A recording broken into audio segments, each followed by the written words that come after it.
Hello नमस्ते, स्वागत है एक बार फिर से आप सभी साथियों का एक नए प्रैक्टिस सेट के साथ एनएस शिक्षा परिवार में। कैसे हो साथियों? उम्मीद करता हूँ बहुत ही शानदार होंगे और अपनी पढ़ाई बहुत अच्छी तरीके से कर रहे होंगे अपनी तैयारी। पहला क्वेश्चन आपकी स्क्रीन पर बताएंगे और इससे पहले हम आपको एक बात और बताएंगे कि आप हमारे चैनल को सब्सक्राइब करें अगर नए हों और वीडियो को लाइक करें, साथ ही साथ शेयर करें अपने दोस्तों के साथ। पहला क्वेश्चन बताएंगे, मुक्तिबोध के लिए जैनेन्द्र कुमार को, मुक्तिबोध रचना है, उपन्यास है, के लिए जैनेन्द्र कुमार को किस पुरस्कार से सम्मानित किया गया है? ऑप्शन है सरस्वती सम्मान, ऑप्शन बी है साहित्य अकादमी पुरस्कार, ऑप्शन सी है ज्ञानपीठ, ऑप्शन डी है मंगला प्रसाद पारितोषिक पुरस्कार। कौन सा मिला है आपको बताना है। तो हम अगर आंसर की बात करें तो मुक्तिबोध क्या है? उपन्यास है और किसका है? जैनेन्द्र कुमार का है। किसका है? जैनेन्द्र कुमार का है। इन्हें वर्ष 1966 ईस्वी में साहित्य अकादमी पुरस्कार से सम्मानित किया गया था। जैनेन्द्र कुमार जी को 1971 में, वर्ष 1971 में क्या किया गया था? पद्म भूषण से सम्मानित किया गया था। पद्म भूषण भी मिला है, तो याद रखेंगे। ठीक है साथी। इसके बाद अगर हम बताएं आपको, अगर इनके अन्य उपन्यास की बात करें, जैनेन्द्र कुमार की उपन्यास की, तो अन्य उपन्यास जो प्रसिद्ध हैं, जो अक्सर एग्जामों में पूछे जाते हैं, अन्य उपन्यास, तो लिख लेंगे एक दो उपन्यास जो हैं। परख, परख इनका प्रसिद्ध उपन्यास है। परख हो गया 1929 ईस्वी में। इसके बाद सुनीता है, सुनीता जो 1935 में इसका प्रकाशन वर्ष है। त्यागपत्र, त्यागपत्र 1937 ईस्वी में। सुखदा लिख लेंगे, सुखदा 1953 ईस्वी में। एक विवर्त भी करके है, विवर्त, जिसका प्रकाशन वर्ष क्या है? 1953, इसका भी प्रकाशन वर्ष है। जयवर्धन और व्यतीत भी इनकी आदि प्रसिद्ध रचनाएं हैं। ठीक है। हम सरस्वती पुरस्कार की साथ ही बात करें, अगर सरस्वती जो पुरस्कार है, यह 8वीं अनुसूची की 22 भाषाओं में दिया जाता है। 8वीं अनुसूची की जो 22 भाषाएं उनमें दिया जाता है। और सबसे बड़ा पुरस्कार राशि में, पुरस्कार राशि में सबसे बड़ा है, पुरस्कार राशि में सबसे बड़ा पुरस्कार है सरस्वती पुरस्कार। और बात करें 1991 ईस्वी में से प्रारंभ हुआ, 1991 ईस्वी से ये प्रारंभ हुआ है। और पहला 1991 में हरिवंश राय बच्चन को 4 खंडों की आत्मकथा के लिए दिया गया था, याद रखेंगे। ज्ञानपीठ पुरस्कार 23 भाषाओं में दिया जाता है। कितनी भाषाओं में? 23 भाषा में दिया जाता है। और यह हिंदी साहित्य का सर्वोच्च सम्मान है, हिंदी साहित्य का सर्वोच्च सम्मान है। 1965 ईस्वी से इसका प्रारंभ हुआ, 1965 ईस्वी से प्रारंभ हुआ है। 8वीं अनुसूची की 22 भाषाएं हैं, प्लस एक 2018 से क्या होता है, अंग्रेजी भाषा में भी दिया जाता है। 2018 से इंग्लिश में भी साथ ही दिया जाता है। हिंदी में बात करें, पहला ज्ञानपीठ पुरस्कार 1968 ईस्वी में सुमित्रा नंदन पंत को चिदम्बरा काव्य के लिए दिया गया था, याद रखेंगे। मंगला प्रसाद पारितोषिक पुरस्कार की बात करें तो इसकी जो शुरुआत हुई थी मंगला प्रसाद की, 1923 ईस्वी में इसकी शुरुआत होती है। और 2007 में ये क्या हुआ? बंद कर दिया गया था। 2007 में इसे बंद कर दिया गया था। पहला मंगला प्रसाद पारितोषिक पुरस्कार पद्म सिंह शर्मा को मिला था। ये भी फैक्ट्स याद रखेंगे। अगला क्वेश्चन है, क्वेश्चन नंबर 2 आपकी स्क्रीन पर। गाढ़ा शब्द का विलोम बताना है। गाढ़ा शब्द का विलोम क्या होगा? सुख का विलोम हो जाएगा साथी मेरे दुख, सुख का क्या हो जाएगा? दुख। पतला, पतला क्या है? गाढ़ा का विलोम शब्द है। गाढ़ा का विलोम शब्द क्या हो जाएगा? पतला। धीठ का हो जाएगा विनम्र, धीठ का क्या हो जाएगा साथी मेरे? विनम्र। गड्ढा जो है इसका क्या हो जाएगा? ऊंचाई या पहाड़ कह सकते हैं, पहाड़ या ऊंचाई भी कह सकते हैं, तो इसका ऑप्शन हो जाएगा ऑप्शन बी। अगला क्वेश्चन है, क्वेश्चन नंबर 3 आपकी स्क्रीन पे।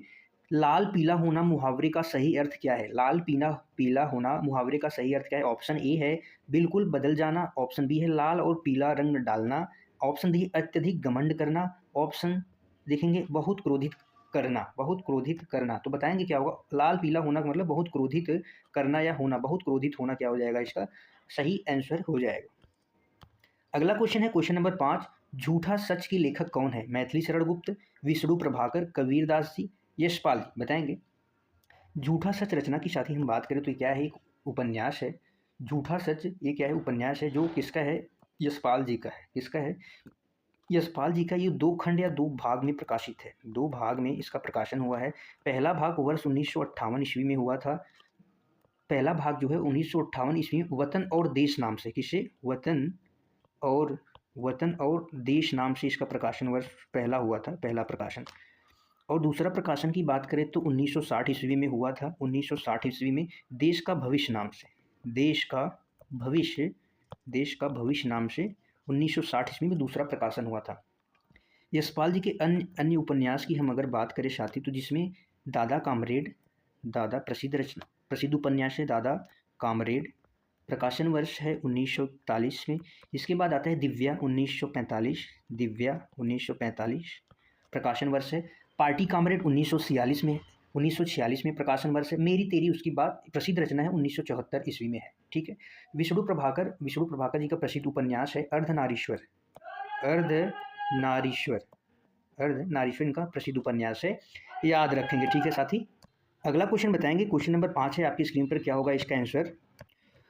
क्वेश्चन नंबर 5 है अध्यापिकाएं इस शब्द के वचन के आधार पर आपको बताना है, वचन के आधार पर निम्नलिखित विकल्पों में से सही संधि विच्छेद, वचन को ध्यान में रखते हुए अध्यापिकाएं का संधि विच्छेद आपको बताना है अध्यापक।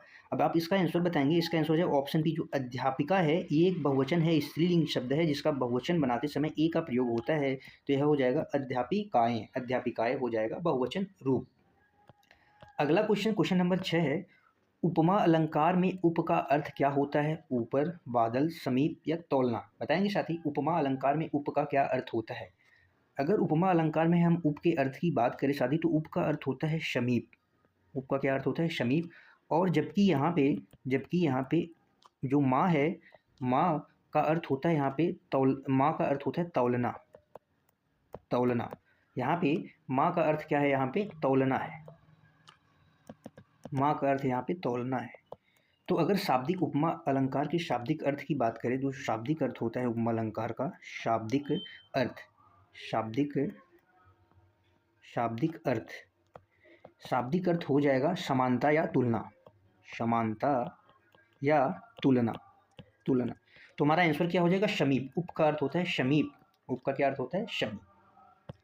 अगला देखेंगे, क्वेश्चन नंबर 7 है आपकी स्क्रीन पर, मिलजुल मन किसकी रचना है, चित्रा मुदगल, मृदुला गर्ग, नासिरा शर्मा, ममता कालिया। बताएंगे।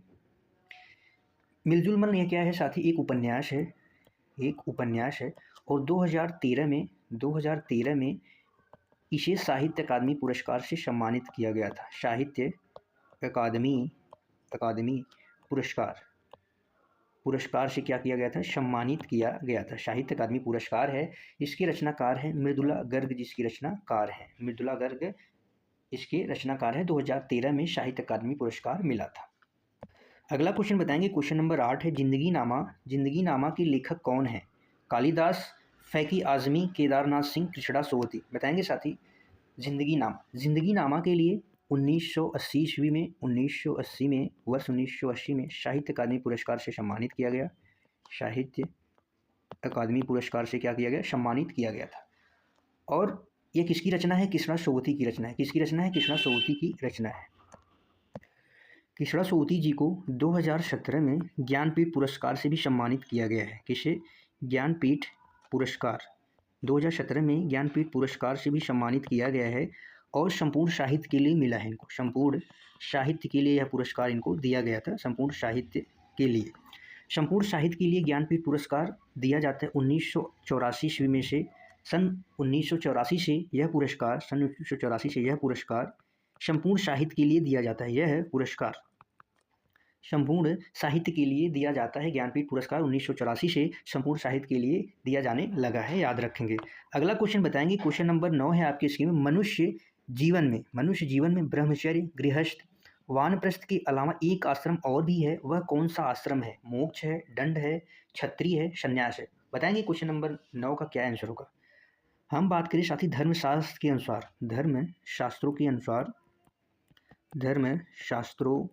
के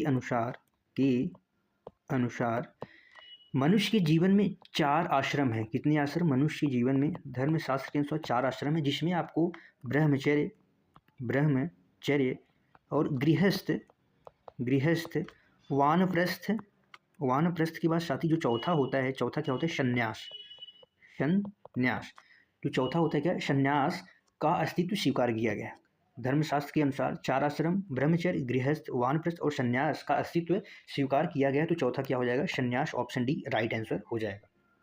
संन्यास शुद्धवर्तनी में भी पूछा जाता है, तो याद रखेंगे। अगला क्वेश्चन है, क्वेश्चन नंबर 10 है आपकी स्क्रीन पर, वह वह काम बहुत ढंग से करते हैं, वह काम बहुत ढंग से करते हैं। वाक्य में काल पहचानना है। सामान्य भविष्यकाल, सामान्य भूतकाल, संभव भविष्यकाल, सामान्य वर्तमान काल। सामान्य भविष्यकाल की अगर बात करें साथी, तो भविष्य में कार्य होने की संभावना होती है। कार्य का भविष्य में होना, कार्य का भविष्य में होना, भविष्य में होना। और वाक्य के अंत में गा गे गी लगा रहता है। वाक्य के अंत में गा गे गी आदि शब्द लगा रहते हैं, तो वो भविष्य काल के अंतर्गत आते हैं। सामान्य भूतकाल क्या करते हैं? क्रिया के सामान्य रूप से बीते हुए समय का, क्रिया के सामान्य रूप से बीते हुए समय का बोध कराते हैं। बीते हुए समय को बताते हैं। और इसके वाक्य के अंत में आ, ए, ई, था, थे, थी आदि शब्द क्या होते हैं? प्रयुक्त हुए रहते हैं। याद रखेंगे। भविष्य काल में अंत में गागेगी संभावना रहेगी, गागेगी वाक्य के अंत में प्रयुक्त होगा, तो इसका आंसर हो जाएगा ऑप्शन डी, सामान्य वर्तमान काल। वर्तमान काल के वाक्य में, सामान्य वर्तमान काल के वाक्य में साथी ता, ते, ती लगे रहते हैं और सामान्यतः वाक्य में प्रयुक्त होता है।